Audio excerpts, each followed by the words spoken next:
मेरे प्यारे दोस्तों, भाइयों और बहनों, आप सबका राधा कृष्ण भक्ति ज्ञान चैनल में स्वागत है।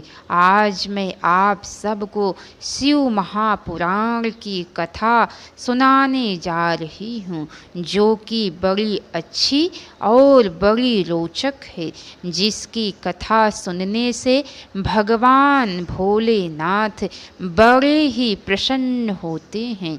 तो बोलिए विघ्नहर्ता गणेश भगवान की जय, उमापति महादेव की।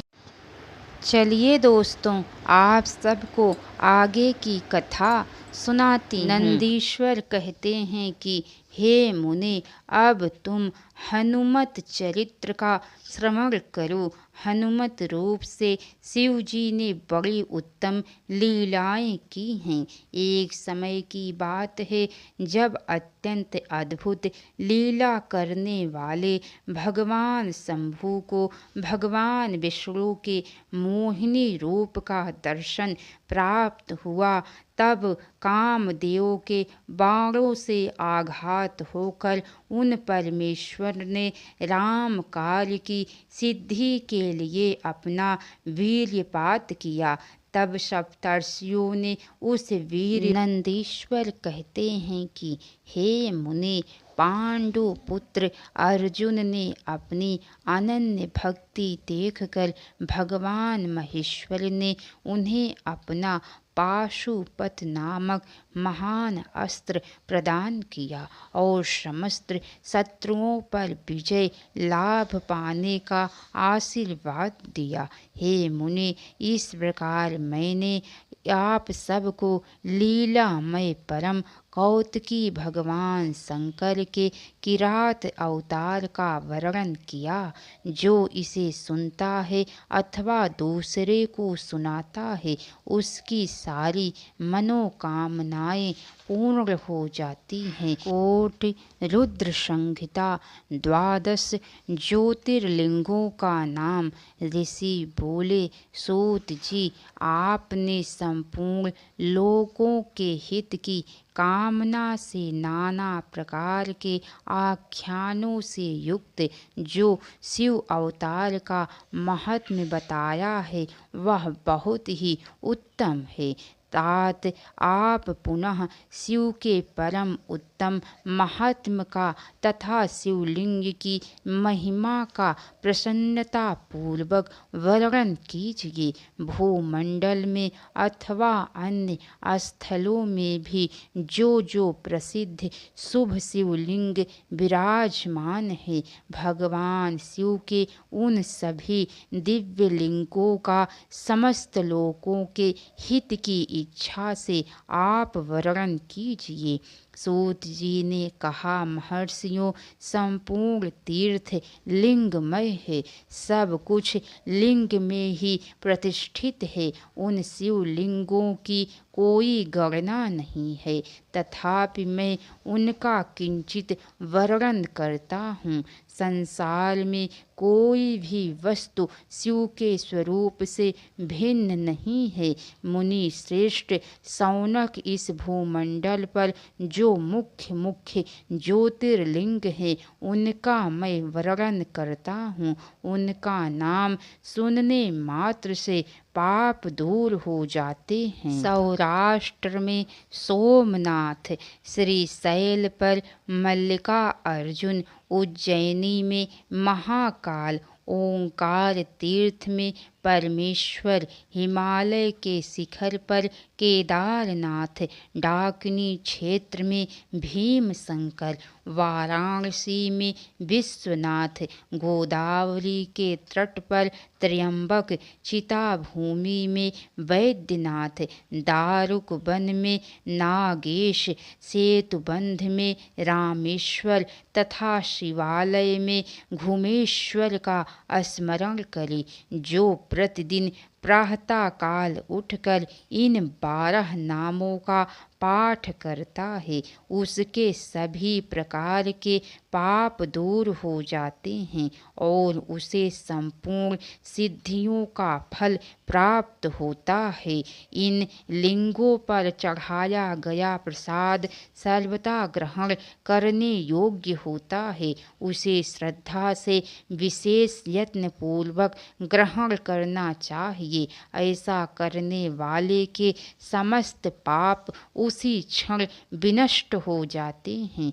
हे मुनीश्वरों, म्लेच्छ, अंत्यज अथवा नपुंसक कोई भी हो, वह ज्योतिर्लिंग के दर्शन के प्रभाव से द्विज कुल में जन्म लेकर मुक्त हो जाता है।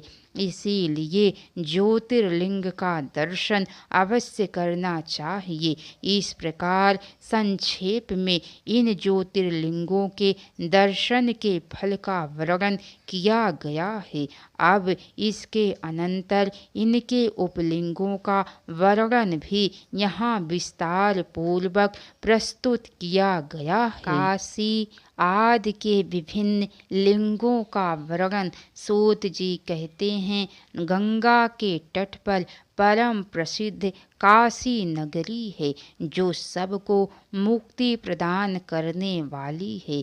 उसे लिंगमयी ही जानना चाहिए। वह सदा शिव की निवास स्थली मानी गई है। इतना कहकर सूत जी ने काशी के अभिमुक्त कृतवासेश्वर, तिल भांडेश्वर, दशाश्वमेधेश्वर इत्यादि और गंगा सागर आदि के संगमेश्वर, भूतेश्वर, नारीश्वर, वटुकेश्वर, पुरेश्वर, सिद्धिनाथेश्वर, दूरेश्वर, श्रृंगेश्वर, वैद्यनाथ, जपेश्वर, गोपेश्वर, रंगेश्वर, वामेश्वर, नागेश, कामेश, विमलेश्वर, प्रयाग के ब्रह्मेश्वर, सोमेश्वर, भरद्वाजेश्वर, शूलटंकेश्वर, माधवेश तथा अयोध्या के नागेश आदि अनेक प्रसिद्ध शिवलिंगों का वर्णन किया गया है।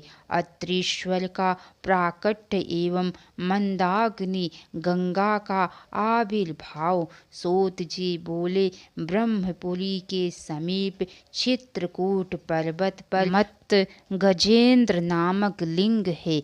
उसके पूर्व में कटीश्वर नामक लिंग है। गोदावरी नदी के पश्चिम की ओर पाशुपति नामक लिंग है। दक्षिण दिशा में एक अत्रीश्वर नामक लिंग है, जिसके रूप में साक्षात शिव जी ने अपने अंश से स्वयं प्रकट होकर समस्त प्राणियों को जीवन दान दिया था। सूत जी आगे कहते हैं, हे शिष्ट ऋषियों, चित्रकूट के समीप दक्षिण दिशा में कामद नामक एक विशाल वन है।